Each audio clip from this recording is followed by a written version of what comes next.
जी, जी, ऐसा है कि मैं दुबई में जॉब करता था और मैंने वाइफ़ का जो है यहाँ पे स्टूडेंट वीज़ा डाला है। फ़िनलैंड में ओलू सिटी के अंदर हूँ मैं। तो अच्छा, यहाँ, उर्दू में ठीक है।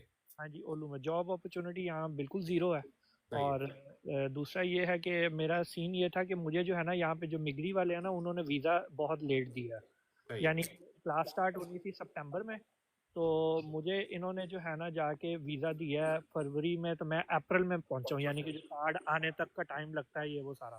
सही।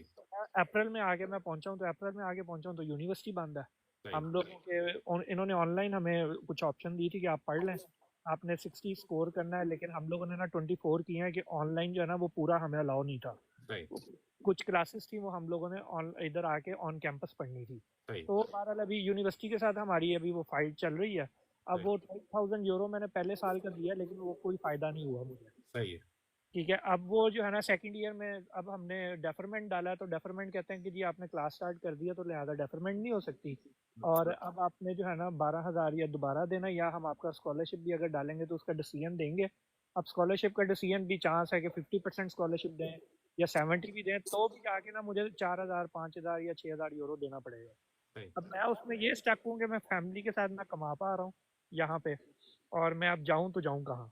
अब आप मुझे ये बताएं कि ये जो यूनिवर्सिटी आपने चूज किया 12,000 वाली, डेफिनेटली ये प्राइवेट यूनिवर्सिटी है।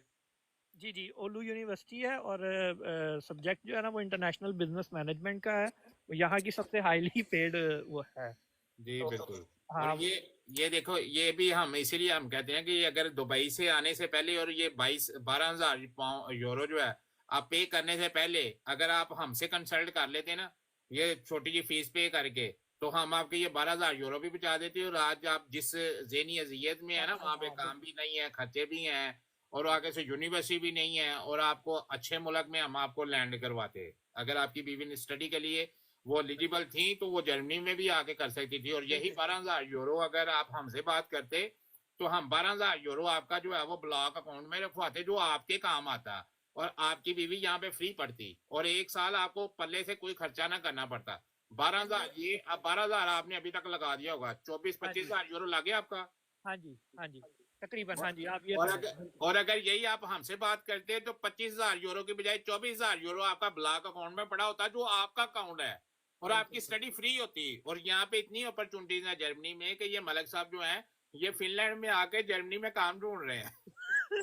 तो इसलिए मुझे बात टाइम हंसी आती है, वो इस वजह से हंसी आती है कि हमारे लोग जो है वो एजेंटों की या फिर लोगों की बातों में बड़ी जल्दी आ जाते हैं, ग्राउंड रियलिटी नहीं पता नहीं करते। मैं एक्चुअली इसलिए बस वो बार बार मेरा, कहता हूँ, हाँ जी, इतनी मैं तो बस हजूर यही अमाउंट है कि रात 30,000 यूरो जो है वो 25,000 यूरो आपने लगाया, ये तकरीबन 1 करोड़ रुपए के करीब जो है वो बात तकरीबन, चले जाती जी है। बिल्कुल। और 1 करोड़ रुपया लगाने से पहले आप लोग जो है वो किसी को 10, 20, 50,000 रुपया दे के आप कंसर्न नहीं करते ग्राउंड रियलिटी के। ख्वाब बिल्कुल, दिखाए कोई बंदा आपको, वो आप बड़ी जल्दी देख लेते हो, ग्राउंड रियलिटी नहीं पता करते। नहीं वो आपकी बात सही है, वो इवन हमने कंसल्टेंट को भी अच्छे खासे पैसे दिए हैं इस चीज के लिए, लेकिन वही बात है ना कि उन लोगों का भी बस वो बिजनेस है, उन्होंने फंसाना है सर वो लोगों उनका को। तो बिजनेस है, उन्होंने तो आपको सबक बाग दिखाने में, ग्राउंड रियलिटी की बात कर रहा हूँ कि भी आप किस बिल्कुल, मुल्क में जाके जो है वो अपनी लाइफ सेटल कर सकते हो, ये पता। एक होता है कंसल्टेंट, जो वीजा कंसल्टेंट है, एक कंसल्टेंट होता है जो इमिग्रेशन कंसल्टेंट होता है, जिसने आपको माइग्रेट करवाना होता है, आपको बताना होता है कि कौन से मुल्क में आप इजीली माइग्रेट कर सकते हो, किसकी वीजा पॉलिसी जो है वो इजी है, कौन हाँ जी, सा मुल्क जो है वो आपको इजी जो है वो पासपोर्ट देता है, कौन सा मुल्क जो इजी आपको टीआरसी देता है और लो कॉस्ट पे देता है। लो कॉस्ट बिल्कुल, मीन अगर आप वहां पे रह रहे हैं, तो वहां पे अगर आपका किराया जो है वो 1,000 1,200 यूरो है एक कमरे का, और अगर यही आप हमसे कंसल्ट करके आते हैं यहाँ पे, हम आपको एक कमरा लेके देते 1,000 रुपए का ही, चाहिए आप लग्जरी कमरा लेते, लेकिन यहाँ पे बिल्कुल। स्टडी फ्री थी। आपके पास 2,200 यूरो जो है वो हर महीने का आप अपने अकाउंट से निकालते, वही अपने ऊपर लगा लेते। अब ये जो है ये यहाँ कंसल्टेंट खा गया आपका जो 22 25,000 यूरो है, या कंसल्टेंट हाँ खा जी, गया, यहाँ वहां पे वो किराए हाँ वाले जी, खा वो गए, आपके पास कुछ नहीं है। हाँ जी, बात करने यूनिवर्सिटी का वाले, मतलब। अब वो यही हमें मतलब अब मैं स्टक ये हुआ हूँ कि मैं अगर 12,000 दोबारा देना है तो मैं तो वो देने वाला नहीं हूँ ना, मेरे पास है। तो सही मैं है। अब ना किसी और कंट्री में मूव करना चाह रहा हूँ कि मैं जो हूँ ना जहाँ मुझे मतलब थोड़ा मैं बचत हो जाए मेरी।